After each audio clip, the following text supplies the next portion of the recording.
इससे क्या ज्यादा टेस्टिंग चीज हो सकता है इस मुल्क के लिए, इकोनॉमिक, पॉलिटिकल और सिक्योरिटी। ऐसा कभी रहा नहीं, ऐसा कभी हुआ नहीं है पहले, और आप देखेंगे हम ये कैसे निपटते हैं इसको। आप सोच के देखिए, ताइवान के अंदर हमारे आर्मी के लोग, चीफ वो भी, वो क्या कर रहे होंगे, क्या स्ट्रेटजी बना रहे होंगे, क्योंकि ताइवान ने कभी लड़ाई लड़ी नहीं है। भारत ऑलरेडी एक ऐसी पावर है जिसने युद्ध भी लड़े हुए हैं और जीते भी हुए हैं। बिल्कुल कर सकता है और कुछ हद तक कर भी रहा है, और वो हमारा दुश्मन नंबर 1 हिंदुस्तान है। अभी आर्मी चीफ्स वहाँ बैठे हैं, आप सोच के देखो सबसे ज़्यादा दुख किसको हो रहा होगा, दर्द कहाँ कहाँ हो रहा होगा, आप सोच सकते हैं। इसको बोलते हैं पावर, इसको बोलते हैं जलवा। भारत के जो प्राइम मिनिस्टर हैं नरेंद्र मोदी साहब, उन्होंने कहा है कि जब उनकी थर्ड टर्म आएगी तो दुनिया में इंडिया जो है वो थर्ड लार्जेस्ट इकोनॉमी होगी। और कहा जा रहा है कि मोदी साहब की जो अप्रूवल रेटिंग है वो भी 75% है एज ऑफ अगस्त 1। ये हमारा एक बहुत संगीन सा एक क्राइसिस है, इकोनॉमिक, एक टेरेबल क्राइसिस है पॉलिटिकल, और अब एक ह्यूज क्राइसिस आ गया है सिक्योरिटी। तो ये तो एक माने कि वो कहते हैं it's like a perfect storm. और उस नए ब्लॉक के अंदर भारत भी फायदा उठा रहा है। जिस तरीके से देखा आपने, यूएई की 7 स्टेटों ने भारत मोदी साहब को बुलाकर हाईएस्ट सिविलियन अवार्ड दिए, और जो नई ट्रेड डील है जो आपस में कर रहे हैं वो देख लें आप। ताइवान को चीन अपना मानता है और उसे हड़प करने के लिए कोई ना कोई मंसूबे बनाता रहता है, लेकिन अंतर्राष्ट्रीय मीडिया में जो खबरें आ रही है उसमें बताया जा रहा है कि ताइवान ने भारत के साथ हाथ मिला लिया है और भारत को अपने देश की सुरक्षा की जिम्मेदारी सौंपने जा रहा है, और इसलिए भारत की तीनों सेना के भूतपूर्व सेना अध्यक्ष वहां पहुंचे हुए हैं। ताइवान एक सॉफ्ट पॉइंट है चाइना के लिए, वो इसे मानता है कि ये हमारी कंट्री है। और भारत ने क्या किया है, जैसे जैसे चाइना अगर हमें आंखें दिखाने की कोशिश करता है, हिंदुस्तान उसका जवाब डिफरेंट तरीके से दे रहा है।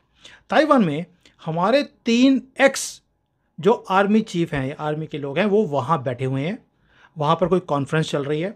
आप सोच के देखिए, ताइवान के अंदर हमारे आर्मी के लोग, चीफ वो भी, वो क्या कर रहे होंगे, क्या स्ट्रेटजी बना रहे होंगे, क्योंकि ताइवान ने कभी लड़ाई लड़ी नहीं है।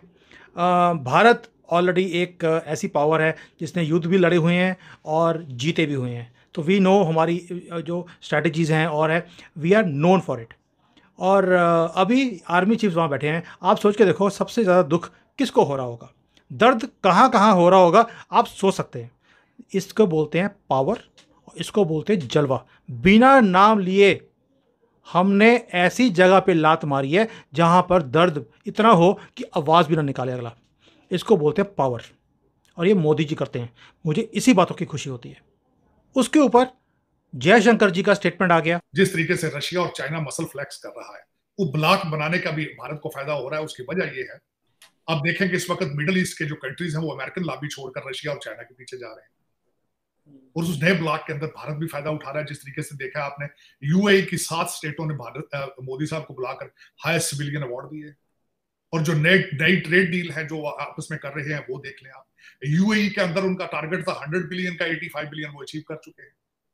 फिर उसके बाद उसका फायदा सबसे बड़ा जो इंडिया ने ये उठाया है कि यूएई की इन्वेस्टमेंट उठा के कश्मीर में ले आए, और उसमें उन्होंने क्या किया है, जब मिडिल ईस्ट में अपना इन्फ्लुएंस बढ़ाया है तो उन्होंने बड़े टेक्निकल तरीके से 2 मुल्कों को एंगेज किया है, और पाकिस्तान उसकी लपेट में आ गया है। वो ये किया है कि उन्होंने यूएई और सऊदी अरेबिया को, जब उन्होंने they chase them down for the trade deals और सारा इन्फ्लुएंस बढ़ाया है, और पाकिस्तान के फाइनेंसर कौन है, Saudi Arabia, UAE.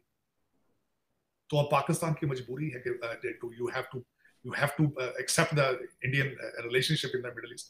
So middle east के अंदर जो नए ब्लॉक बने हैं उसका भी भारत ने फायदा उठाया है।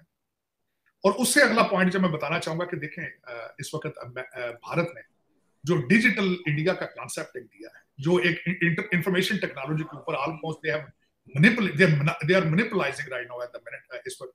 उसका सबसे बड़ा बैकग्राउंड ये है, जो मैं हमेशा कैलकुलेट करता हूँ, आपको पता होना चाहिए कि भारत के स्कूलों में एस्ट्रोलॉजी सब्जेक्ट पढ़ाई जाती है as a subject, and what is astrology is calculation, and what is a computer is a calculator. So this is one of the fundamental reason they have a upper hand in the digital दोस्तों, Australia, America, Japan और India, अगर चारों naval forces इकट्ठी हो जाती हैं, कोई भी कंट्री जितने मर्जी इकट्ठे हो जाएं, इसका मुकाबला नहीं कर सकते। ये इतनी बड़ी फोर्स है। और चाइना जैसे कंट्री को एक, जिसको बोलते हैं कि अगर रोकना है तो हम मिलिट्रीली रोकने की बजाय शिप उनकी जो चलती है यहाँ से, क्योंकि इनका सारा ट्रेड यहाँ से आता है। मैंने पहले भी बोला है, चाइना को एक ही चीज़ रोकती है, वो है पैसा। अगर पैसा इनको मिलता रहेगा, इनका ट्रेड चलता रहेगा, ये पंगा नहीं लेंगे। लेकिन इनका अगर इन्होंने पंगा लिया और इनका ट्रेड बंद कर दिया, उसी दिन उसी वक्त ये अगर युद्ध की पोजीशन में होंगे, ये युद्ध बंद कर देंगे। इसलिए ये एक्सरसाइजेस हमने कर दी हैं चारों कंट्रीज़ के साथ। ये है बड़ी चपेड़ एक और, इसको बोलते हैं पावर। दो वक्त की रोटी कमाकर खाना आवाम के लिए बाकायदा बहुत मुश्किल अमल बन चुका है। ऐसे में जो दहशतगर्दी सर उठा रही है, ये दहशतगर्दी का मुनज़्ज़म होना कितना खतरनाक साबित हो सकता है, और क्या दुश्मन हमारी ये जो गैर मुस्तहकम सूरत हाल है इसका फायदा उठा सकता है, इसको इस्तेमाल कर सकता है और कर रहा है? बिल्कुल कर सकता है और कुछ हद तक कर भी रहा है, और वो हमारा दुश्मन नंबर 1 हिंदुस्तान है। मगर ये आपको मैं बताऊं, इस वक्त जो ये सब इकट्ठे होके हुआ है, ये बेमिसाल है। मिसाल के तौर पे कि ये हमारा एक बहुत संगीन सा एक क्राइसिस है इकोनॉमिक, एक टेरेबल क्राइसिस है पॉलिटिकल, और अब एक ह्यूज क्राइसिस आ गया है सिक्योरिटी। तो ये तो एक माने कि वो कहते हैं it's like a perfect storm. इससे क्या ज़्यादा टेस्टिंग चीज़ हो सकता है इस मुल्क के लिए, इकोनॉमिक, पॉलिटिकल और सिक्योरिटी। ऐसा कभी रहा नहीं, ऐसा कभी हुआ नहीं है पहले, और आप देखेंगे हम ये कैसे निपटते हैं इसको। एक स्टेट ने मेक इन इंडिया को बहुत प्रमोट किया है। आपने देखा कि एप्पल वहां जा रहा है, आपने देखा टेस्ला वहां जा रहा है। सोल फंडामेंटल रीजन इस वक्त अगर देखा जाए, जो टेस्ला ने अगले दिन अपने नए विभेव तनेजा साहब को सीएफओ बनाया है, उसकी फंडामेंटल रीजन एक यही है कि they are moving towards India. और जो तनेजा साहब हैं, उनकी डिग्री न्यू दिल्ली यूनिवर्सिटी की है। वो पहले सीए बने, फिर उन्होंने आके सीपीए किया। और उनको प्रमोट करने वाले कौन थे? वो उनको प्रमोट किया था प्रीत आहूजा साहब ने, जो पहले सीईओ थे। तो मैं ये समझता हूं कि अब दुनिया का जो उनकी मेक इन इंडिया मूवमेंट थी, जिसके अंदर ना सिर्फ एप्पल जा रहा है, टेस्ला जा रहा है, बल्कि तैयारे बनाएंगे और फिर उन चीजों को बनाकर और जो असला बनाएंगे अफ्रीका में बेचेंगे, ये सारा उनके फायदे में। आखिरी पॉइंट में इसमें ये बताना चाहूंगा कि यूक्रेन की वार, ये मेरा आखिरी 10वां पॉइंट है। यूक्रेन की वार जो है, उससे भारत ने किस तरह फायदा उठाया है।